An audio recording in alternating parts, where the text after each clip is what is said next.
Okay. I'm gonna say welcome, friends. I don't need to my glasses anymore because I can see like close but not far.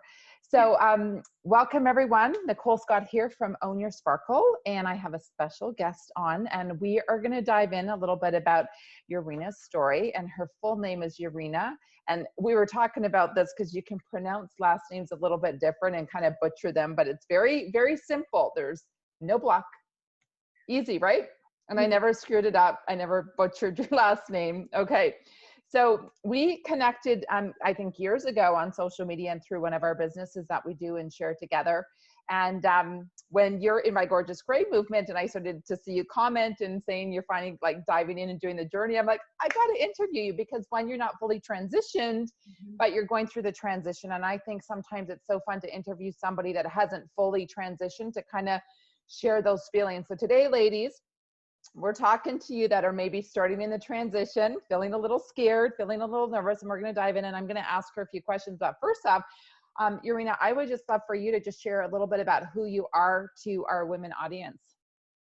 Yeah, well, thank you for, allowing me to share. I mean, this is, it's funny because this has been such a journey that really started years ago, but didn't realize I was on the journey years ago, you know? Um, so this is just exciting. But I am a wife and a mom of two, and we just recently moved from California to Georgia. So talk about transition. Yeah, huge, hey? Yeah. So I'm a marriage and family therapist, and about 4 months ago, I began the transition into a relationship coach. So now I am working with Christian women to help them become effective communicators with their husbands so they can, have those experiences of feeling heard and seen and feel cherished by their husbands. That was one of the things that I heard in the counseling room all the time. And I was like, oh my gosh, there's got to be like a better way to do this and like, reach more women. And the coaching has been the answer. And so I'm really excited to see it grow, to see the women connecting with each other, not just learning stuff for their relationship with their husband, but creating that support system. That I think as women is so important. And we often are afraid to share with, girlfriends or family members and stuff because, we just have this idea that we need to just handle it on our own and we're supposed to be Wonder Women and do things and not complain. And, especially in the Christian world. And so I saw that and I just thought I have to do something about it. So years of praying about it. And I finally took the leap. And so that's what I'm doing now, which is, it's definitely has been a life changer for sure. Wow, what a gift to the world. And, I think so many women need someone like yourself to kind of help maneuver when they start to get a little bit braver. Whether it becomes brave to let their gray in is to have that conversation of how do I maneuver through this? So let's dive into that transition because there's a lot of women on here. One of their biggest fears or even just real concerns is my husband isn't going to support me in this. And we'll talk about that in a sec, but can you just let people know where you're at right now in your journey? So what stage are you at? And then when did you decide and why?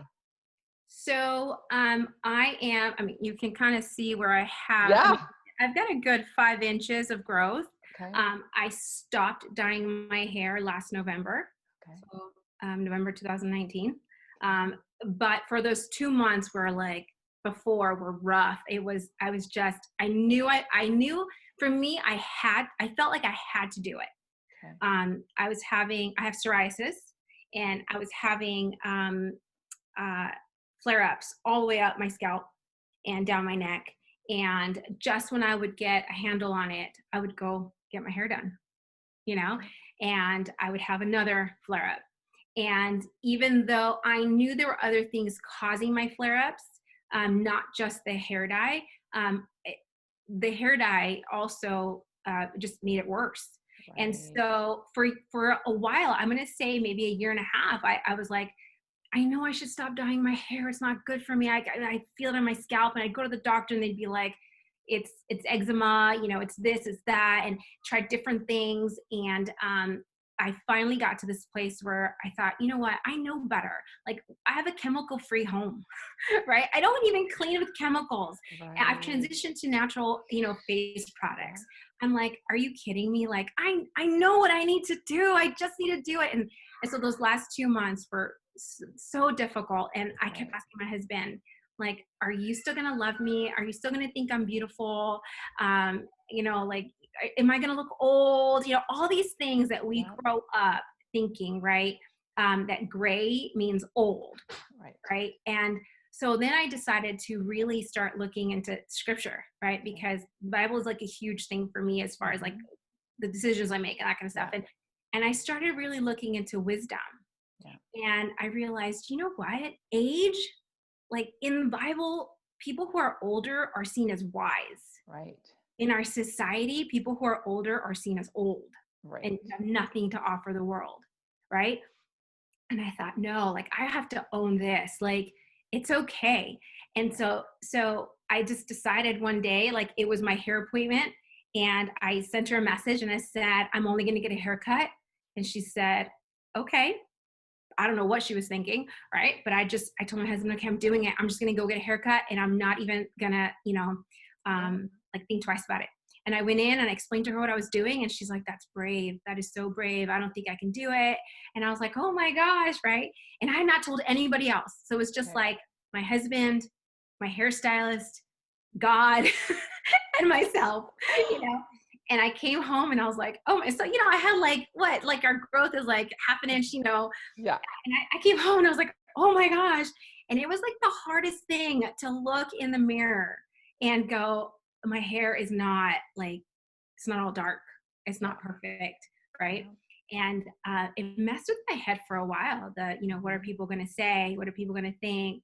You know, family members, right? Because I've got family members who are, you know, well into their 60s, 70s, Yeah. and they still dye their hair, Yeah. right? It's like, how are they going to receive this, right? Yeah. Um, and so it was tricky. Yeah. And how did people respond when they started to see you with that growth when you went out to the world? So no one has actually said anything. Kicker. I'm like, oh, wow, nobody cares. But when I have brought it up, right, out of my own discomfort, Yeah. I bring it up. Oh, I stopped dyeing my hair, right? I'm like, I'm just gonna put it out there. I have to put it out there because I know they're wondering. They're Yeah. seeing that and they're wondering, right? Yeah.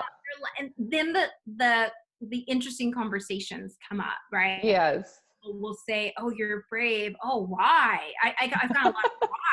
Why are you doing that, right? And when they do that and they're like, and the brows go like this, like they're really confused. You see that Yeah, like look on their face, right. right? Or they're concerned, like what happened? Like, are you okay, Are right? you sick? Is there Yes. something wrong with you? Do you have cancer? Exactly. Right. Oh, I've had people say, you know, is it because of your psoriasis? And it's like, no, I just finally got to this place where I realized I didn't want to be defined by what society deems as beautiful, Right. you know, and I wanted to be defined as what God deems beautiful. And Right. that's my soul. That's in here. That has Yeah. nothing to do with what I look like on the Yeah. outside, you Oh, you're know? gonna look so beautiful too Thank with you. that. And I know that you're in the group and you get to see the before and Mhm. after pictures, and you Yeah. see that most women that transition actually, I think, look younger and more Mhm. beautiful because it like Yeah. softens their face. So it's Well, just so I'll be neat to. honest, when I first started watching your transition, I was like, oh my gosh, that, you know, because when I first met you, your Yeah. hair was very dark, Yeah. right? And I was like, oh my gosh, that's like, I just can't even imagine. Like, oh my gosh, Right. no.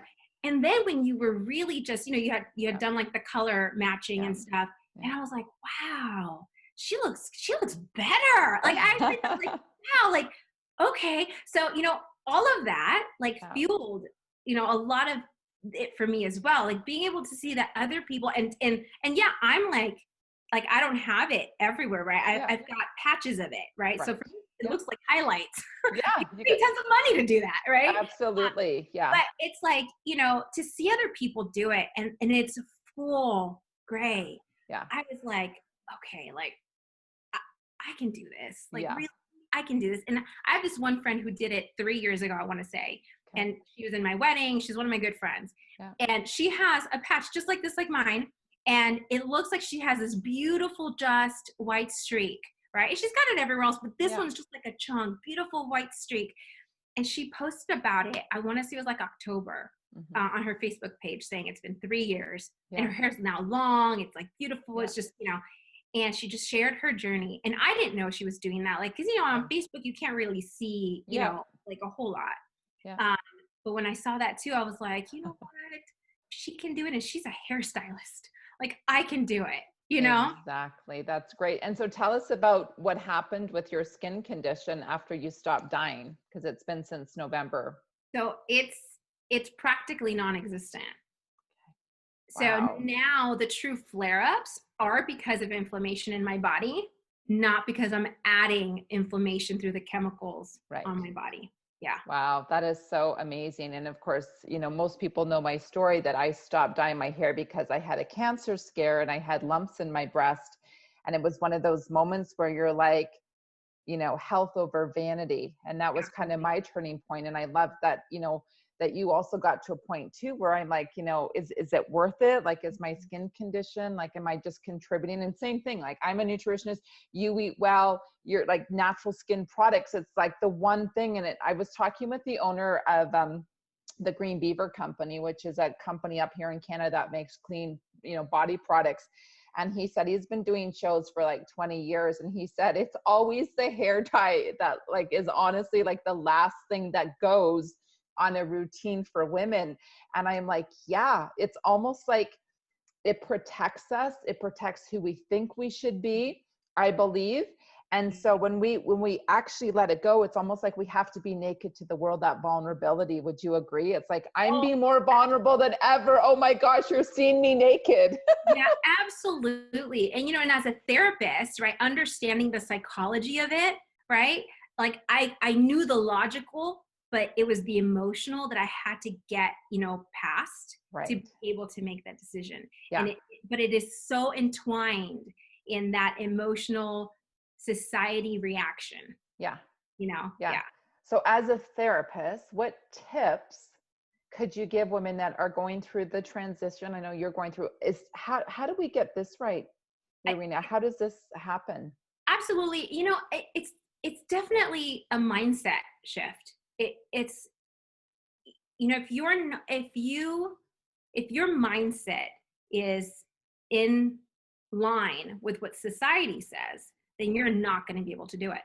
Right? So this is where you have to dig down deep and figure out, what are your beliefs, right? Are they always true? And do you want to keep believing this? Right. I had to do that. I've had to do that, I feel like, for so many things, right? But I think that's the work, right? I realize now why some businesses that I've started before have never worked, because my mindset was not there. Right. And so in transitioning from therapist to coach, I had to do even mindset work there, because a therapist relationship is so different than your relationship with your coach. So I had to do the work there. And so being able to, like I said, I went into scripture, right? That was what it was for me. Like when I looked at what are my beliefs, right? And what do they line up with, right? Well, the core of who I am did not line up with what, commercials tell me about beauty and society tells me about beauty or age, right? And so I had to check those values and I had to rewrite them.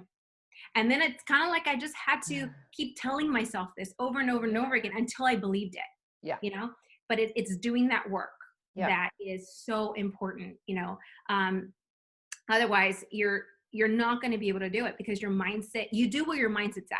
Yeah. Awesome. I love that. I love that message. So if somebody really resonated with you today and they watch your video and they're like, oh my gosh, I think I might need her as a coach because maybe my marriage isn't that great, or I just want to have a bigger voice as a woman and to be respected and to find my I'm going to say my sparkle. How can they find you? So the easiest way right now is Facebook. They can go, I have a page, Yerina Knoblock, LMFT. Okay. And they can go in and like my page and then send me a message. Awesome. And then if they want to find your journey, I guess, to join us in the Gorgeous Gray Movement group. And as your journey progresses, we want to Yeah, see those before and after pictures, of yeah, course. for Yes. sure. Yeah, Okay.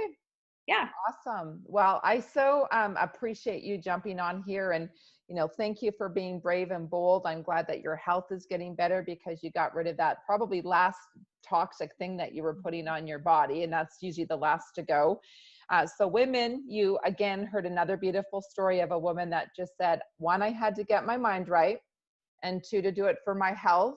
And to listen to, let's say, God, divine, the message, right? We get nudges. yeah, You heard she wasn't listening. She was getting the sign. She was getting it, but she wasn't ready to listen. That was my story too. I wasn't ready. I was resisting. So where are you resisting? And then that's where you need to kind of just lean in. I say, let go and let God.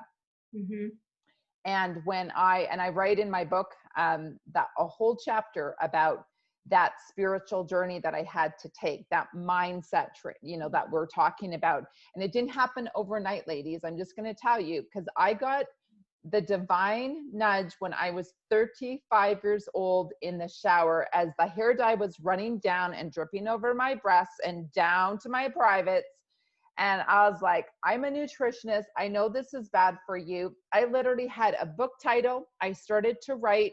I knew I needed to write about this journey at 35. And I didn't stop dyeing my hair until I was 47. It took me that long to do the growth here before I was brave enough. So sometimes for us, we get it right away. Sometimes it takes us a journey, but I'm just saying, be patient with yourself. And sometimes we just need to reach out and get help so that we can get this right. So again, thank you so much for your time, and thank you for joining us in this interview. And we'll put in our YouTube video all the details so you can get a hold of Yerina. So thanks again, Yerina. thank you, Nicole.